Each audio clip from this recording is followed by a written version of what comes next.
इतकं डिटेलिंग तुम्हाला डिझायनरकडे मिळतं. हाय, पर्सनल अटेन्शन हे फार महत्त्वाचं आहे, खूप महत्त्वाचं आहे. इथे आल्यानंतर एवढं पर्सनल अटेन्शन दिलं जातं, की तुमची रिक्वायरमेंट स्टडी केली जाते, मेजरमेंट्स घेतो, प्रोसेसिंग इतकं सुंदर होतं आणि जेव्हा मी डिझाइन समजवते मास्टरला, तेव्हा तुमचा फोटोग्राफ दाखवला जातो, तुमचं पोश्चर कळतं मास्टरला, तुमचं इव्हन सगळं काय म्हणजे ॲक्चुअली मी समजवते, की व्यक्ती काय आहे, थोडासा बॅकग्राऊंड ही माझी कामाची पद्धत आहे. की तुम्हाला काय आवडतं, तुम्हाला काय नाही आवडत. हे फार महत्त्वाचं आहे. इतका पर्सनल टच आणि मग जेव्हा मास्टर कटिंग करून आम्हाला देतात आणि ती गोष्ट जेव्हा स्टिचिंग लेव्हलवर जाते, कारिगरांकडे जाते, तेव्हा कारिगरांना परत एकदा तो पेपर व्यवस्थित डिझाइन समजवली जाते.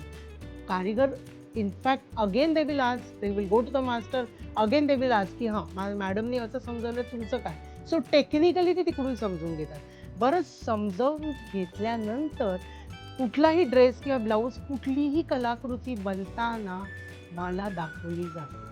डायरेक्ट बनल्यानंतर दाखवलं जात नाही. त्यामुळे बनता-बनता मला काही चेंजेस करायचे असतील तेही आम्ही करतो. सो इतकं डिटेलिंग तुम्हाला डिझायनरकडे मिळतं. असं नाही की एखादा ब्लाऊज दिला आणि त्याच्यानंतर डिलिव्हरी डेटच्या वेळेला डायरेक्ट जायचं नाही. मध्ये-मध्ये सुद्धा मी तुमच्याशी संपर्क साधत असते. If we need to do any changes in any design or anything ना, आम्ही तुम्हाला संपर्क करून मगच कळवतो. सो या सगळ्या डिटेल गोष्टी आहेत. So follow us on Instagram, on FB and as well as on YouTube, Life and Style.